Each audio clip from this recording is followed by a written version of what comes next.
go to the next question. Hey, Trip, I've been listening to your podcast for over a year and I'm loving each episode. Thanks, man. It's been helping me with various parts of life, and I'm glad I found it. I have a few questions I would love for you to answer on the podcast. Okay, we got a lot of questions here. Let's do this. 1, I have an issue creating small talk and find myself jumping the gun each time I start talking to a girl online or in person. For example, after asking where she is from, what she does for work, what she does for fun, I end up asking her if she's single or if she wants to date. My buddies said I'm rushing and need to create small talk. Could you give me some tips on how to improve small talk? Okay. So I'll start with this question.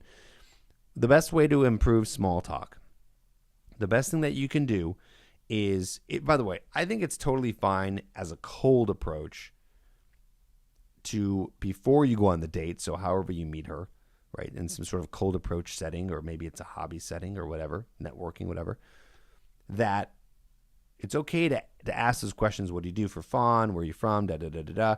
You are doing small talk. The problem is it sounds like you're not expanding on it. So it's not, I don't think your problem is how to improve small talk. I think your real question is how do I make this conversation go a little bit longer and maybe even deeper into deep talk, into big talk, than having that 5-minute conversation about just what do you do and where are you from. Again, that's fine to bring up in a conversation. That's normal because it's more about how you say what you're saying, not what you're saying. But it doesn't help if you're doing that for just a couple of minutes. So what you want to do to answer your question is you want to use the technique of extraction, extracting a word from what she's saying and talk about that for a little bit. So if you're asking her where she's from and she says where she's from, don't just go to the next question and say, oh, what do you do? Expand on it. Go into it. Use this time to tease her, to flirt with her.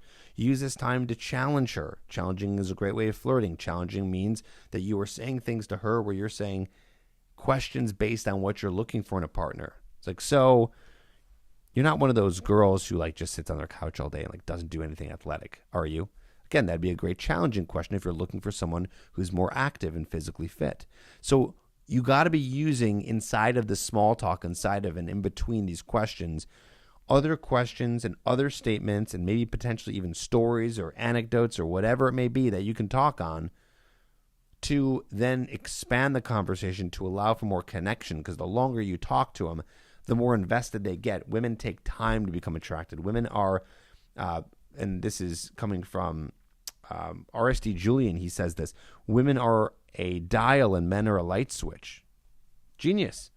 He is absolutely right. Women take more time to build attraction.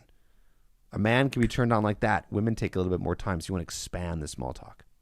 All right, let's go to number 2. Oh, this is great. It looks like this is even going into what we were just talking about. He says, number 2, you keep talking about having non-negotiables for your ideal girl. Could you do an episode that helps us figure out how to make them? I tried, but it ended up too long, and I thought I was too picky. Any help is appreciated. I should mention, I do have a book, by the way, that talks about this. Also, it is in the Hooked program. But if you're a guy who likes to read or a person who likes to listen to an audiobook, then Magnetic would be a great option for you. Magnetic is on Amazon. You can check it out. The link is in my show notes as well. But I talk about the non-negotiables in depth in there. But I'll give you a little tip right now for non-negotiables. Non-negotiables, you want 3. Why 3? Any more than 3, and you narrow your pool so small it becomes harder to find that woman that you're interested in. So you want 3 good non-negotiables. Now, how to figure that out? Honestly, I'll give you some tips here. Think fit, feminine, and friendly. Honestly, I would use those as a starting point for your non-negotiables. Try not to use non-negotiables like, she really likes me, she's really into me, she's really sweet, she doesn't have daddy issues. Like, those should just be like default. Like, that is default the kind of woman that you want anyways.